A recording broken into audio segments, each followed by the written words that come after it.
그러니까 우리 세포가 계속 태어나고 죽고 반복하거든요. 그렇기 때문에 건강한 애들이 태어나야 되는데 거기에 도움되는 물질들을 배합한 게 아니에요. 리쥬란이랑 주베룩 비교 많이 하는데 어떤 차이가 있는 거예요? 일단은 리쥬란이랑 주베룩이랑 성분을 먼저 봐야 되는데요. 어떤 성분이죠?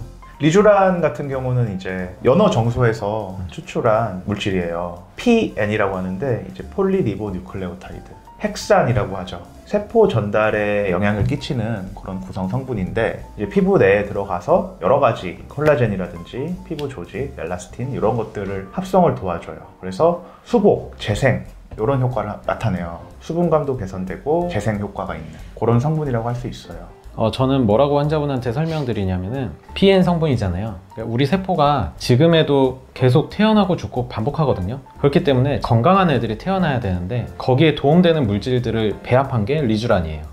그렇기 때문에 얘네들을 주사를 하면 건강한 애들이 태어나서 피부가 더 젊어지겠죠. 이런 거고, 주베룩 같은 경우는 성분이 PLA라고 해가지고 가루 같은 거예요. 얘네들이 들어가면 우리 피부 안에 있는 어떤 세포들을 자극을 줘요. 어떤 세포를 자극을 주냐면은 콜라겐을 만들어내는 세포를 자극을 줘요. 그렇기 때문에 주 목적은 콜라겐을 만들어내는 거다 라고 보시면 돼요.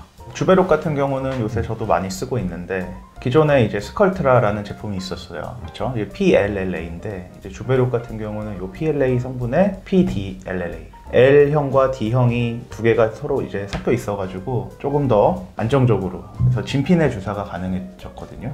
진피내 주사가 이게 가능해지니까 굉장히 역할이 많아졌어요. 예를 들면 잔주름 개선이라든지 모공 개선 이런 것들이 PLA 성분이 그동안 깊숙이만 들어가다가 피부 바깥쪽으로 주사를 할 수 있게 되면서 그런 것들에 이제 도움을 줄 수 있게 돼서 요새 많이 쓰고 있죠. 사실 시술 방법에 대해서는 어떻게 차이가 있는지 설명해 주실래요? 일단 제품 한번 먼저 볼까요? 네네.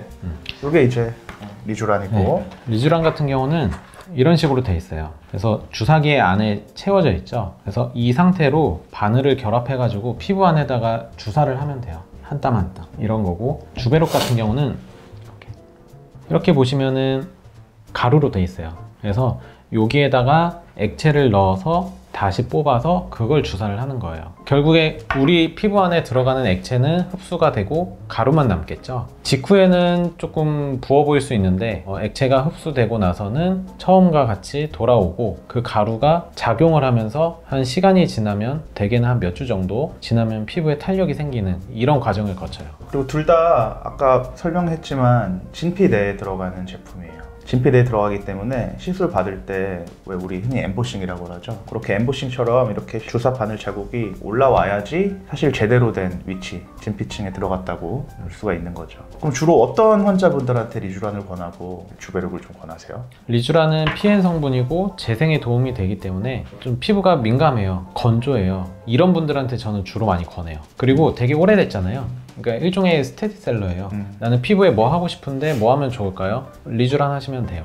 저는 이렇게 권하고요. 근데 이제 잔주름이 너무 많아요. 그리고 만졌을 때 힘이 너무 없어요. 흐물흐물해요. 이런 분들은 주베룩을 많이 권해요. 그리고 저는 리쥬란을 사실 질환 있으신 분한테 써요. 아토피 피부염이 있거나 염증성 질환이 있으신 분들은 먹는 약이나 이런 것들이 또 장기간 복용하면 안 좋을 수 있기 때문에 리쥬란 같이 이렇게 보조적으로 피부 장벽을 강화해주고 좋은 성분을 생성해주는 주사를 치료하게 되면은 아토피나 이런 것들도 개선 효과가 좀 있더라고요. 말씀하신 것처럼 주베룩도 마찬가지예요. 주로 리쥬란보다는 조금 더 강한 주름 개선 효과나 조금 강한 탄력을 원하시는 분들에게 주베룩을 좀 더 권하는 편이에요. 할 때 통증 되게 심하지 않아요? 아주 심하죠.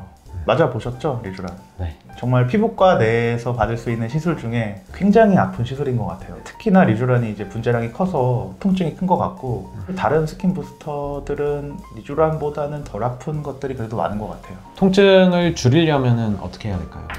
사실 통증 줄이는 방법은 여러 가지가 있죠. 일단 마취를 해야 되는데 연고 마취도 있고요. 그리고 신경 차단 마취라고 해서 리도케인 마취 주사를 우리 얼굴에 신경이 지나가는 그 통로에 놔가지고 분절로 이렇게 마취하게 되는 그런 방법도 있고. 저는 신경 마취는 많이 쓰는 편은 아니에요. 그것 또한 아프기 때문에. 왜냐면은 안 아프려고 아픈 거를 한다, 이게 글쎄요. 근데 하게 되면은 보통 다 비슷할 것 같은데 여기에 놓고 여기 놓고 여기 이런 정도로만 놔요. 막 군데군데 다 놓진 않고. 그렇게 하면 어느 정도 센터 부분은 다 커버가 되거든요. 사이드는 좀 아프긴 하는데 이런 식으로 하는 경우도 있고, 아니면은 저희 가스 마취가 있어요. 질소가스, 흔히 말하는 웃음가스 있죠. 치과에서 많이 하는 그거를 빨대로 물고 흡입을 하면은 실제 느낌이 어떻게 되냐면은 되게 붕 떠요. 의식을 잃진 않고 붕 뜨는 느낌. 그때 하면은 통증이 조금은 느껴지는데 안 했을 때에 비해서 절반 정도는 확실히 줄어요. 스킨부스터는 리쥬란이랑 주베룩 외에도 되게 다양해요. 가장 흔히 말하는 것들은 물광주사라고 해가지고 히알루론산, 이거를 피부 전체에다가 주사를 해가지고 보습력을 극화시키는 거, 그런 시술이 있고요. 이거 외에도 스킨부스터는 종류가 굉장히 다양해요. 그렇기 때문에 병원에 직접 내원하셔가지고 전문가랑 상의하고 결정해 보시면 좋을 것 같아요. 그래서 오늘은 이제 리쥬란이랑 주베룩 차이, 그리고 어떤 분들이 효과가 있을지 간략하게 알아봤는데요. 이거 특성을 좀 아시고 좋은 스킨 부스터 제품 선택해서 피부 좀 예쁘게 관리했으면 좋겠습니다. 감사합니다. 감사합니다.